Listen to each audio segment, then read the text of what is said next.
थेट जाऊया अमरावतीला. अमरावतीतल्या अचलपूरमध्ये बच्चू कडूंचा सध्या आंदोलनाला सुरुवात होतीये. चक्काजाम आंदोलन या ठिकाणी होत आहे.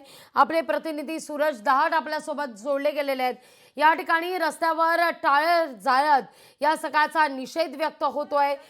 सुरुवातीला जर आपण पाहिलं तर पदयात्रा काढलेली होती, उपोषण करण्यात आलेलं होतं आणि आज मात्र चक्काजाम आंदोलन बच्चू कडूंच्या या नेतृत्वात प्रहारचं अमरावतीत. सूरज, नक्की लागवी. आपण जर पाहिलं तर शेतकऱ्यांची संपूर्ण कर्जमाफी, दिव्यांगांना 6,000 रुपये मानधनासाठी बच्चू कडू आक्रमक झालेले होते. आज जर पाहिलं तर सध्या मी अमरावतीच्या अचलपूर टोल नाक्यावर या ठिकाणी जर पाहिलं तर मोठी जाळपोळ या ठिकाणी सुरू झालेली आहे आणि मोठ्या प्रमाणात जे आहे कार्यकर्ते जे आहे राज्य सरकार विरोधात आक्रमक झालेले. सध्या जर पाहिलं तर ही संपूर्ण टायरची जाळपोळ या ठिकाणी केलेली आहे आणि अचलपूर परतवाडा अमरावती हा रोड पूर्णपणे ब्लॉक केलेला आहे. हा जर रस्ता जर पाहिलं तर हा तिकडल्या दिशेने म्हणजे मध्य प्रदेशच्या दिशेने जातो, मात्र हा संपूर्ण रोड जाम केलेला आहे. हजारोंच्या संख्येने जे नागरिक या ठिकाणी दाखल झालेले आहेत. आपण बच्चू कडू यांच्याशी बोलण्याचा प्रयत्न करूया. काय बच्चू भाई, एकंदरीत काय मागणी आहे, काय? तो जब तक कर्जमाफी की तारीख नहीं मिलती तब तक आंदोलन जारी रहेगा।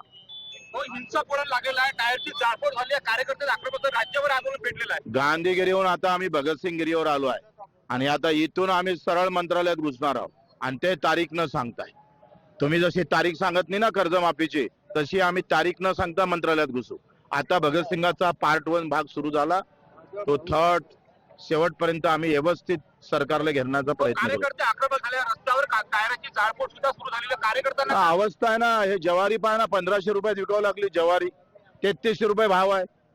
अजून पोर्टल बंद आहे, तुमचं खरेदी बंद आहे आणि तुम्ही म्हणता पीक चांगलं होते. अरे पीक चांगलं झालं पण भाव कोण देणार आहे? भाव देण्याची भाषा बोला ना. कोण कर्जमाफी मागतो? तुम्हीच बोलले होते सातबारा कोरा. मला थेट मग संवाद कर्जमाफी साधायचा आहे मागण्याची बच्चू गरज का कडूंशी. पडली? कारण सूरज, भाव दिले नाही. 3300 रुपयात आमची सोयाबीन विकावं लागली, आज 1500 रुपयात ज्वारी विकावं लागतं. कसा जगणार आहे शेतकरी?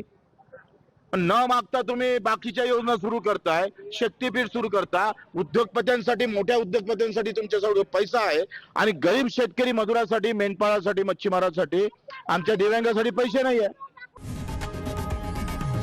लोकशाही मराठी ऐका, पहा, जागरूक रहा.